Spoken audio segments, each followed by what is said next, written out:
La volonté du gouvernement, c'est de se conformer à cette prescription constitutionnelle qui dit que les ressources appartiennent au peuple. Et quand on dit que les ressources appartiennent au peuple, c'est que le compte rendu sur la gestion des ressources doit être fait au peuple. Mais également, les bénéfices qui en sont tirés doivent majoritairement profiter au peuple.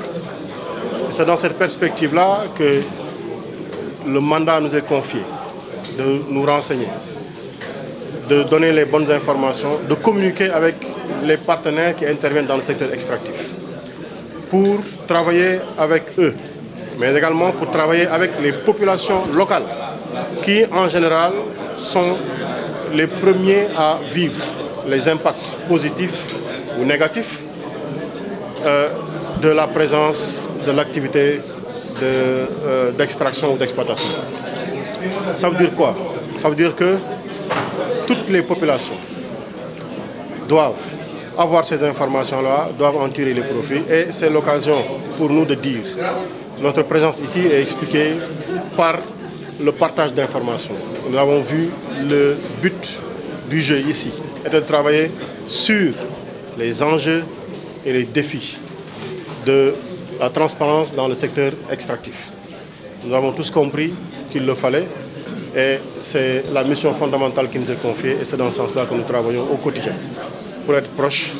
Et c'est l'occasion également pour nous de féliciter encore le Forum civil, l'ONG 3D, l'USAID et NRJI pour la mission incessante qu'ils déroulent ensemble pour appuyer les populations, les femmes, les jeunes dans la formation, mais dans l'information aussi. Parce que simplement, savoir, c'est pouvoir agir. Il faut que les populations sachent, connaissent, pour se positionner en interlocuteur valable et en bénéficiaire prioritaire des ressources qu'on en tire. Donc c'est encore pour nous l'occasion de leur témoigner notre disponibilité à continuer de travailler avec eux dans la transparence absolue pour retourner au peuple les vraies informations pour le permettre également de se poser et de corriger si c'est nécessaire. Je ne trahis pas en secret en disant le 12 juillet dernier, le premier tanker de pétrole issu de Sangomar, donc tiré de Sangomar, a été exporté. Donc le Sénégal a commencé à exporter du pétrole. Et nous espérons bien sûr en début 2025 les premières exportations au niveau de GTA que nous partageons avec la Mauritanie.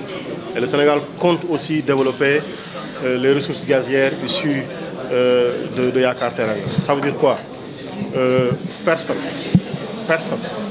aucune nation, aucune puissance étrangère, aucun bailleur de fonds ne peut décider à la place du peuple sénégalais d'utiliser les ressources qui se trouvent dans son sous-sol.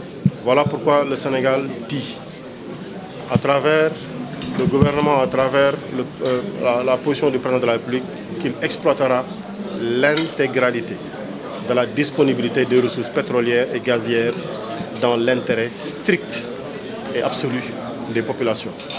Bien entendu, il faudra trouver le moyen de réaliser le mix énergétique.